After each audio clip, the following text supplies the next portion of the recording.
জয় ভগবান। ভগবান শুধু নিজেই আধ্যাত্মিক পথের সেই শিখরে পৌঁছায়নি, তিনি সবসময় চেষ্টা করতেন প্রত্যেকটা মানুষ যারা যারা ভগবানের কাছাকাছি আসতেন তারা যাতে প্রত্যেকে সেই শিখরে পৌঁছান, সেই বিষয়ে তিনি সবসময় প্রত্যেককে অনুপ্রাণিত করতেন।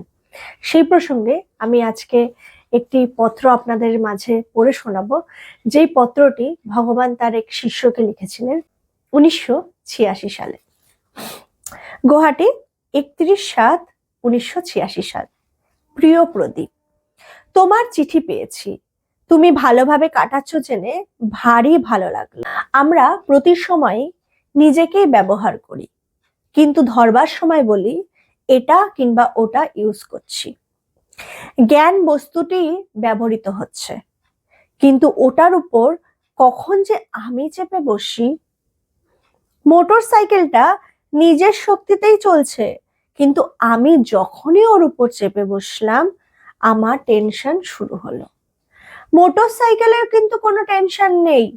এই সত্যটা জানার জন্যই স্মরণ, মনন, ধ্যানের দরকার। যা করছো করে চলো, এটা তো একটা ওভারটাইম এক্সট্রা পাওয়া।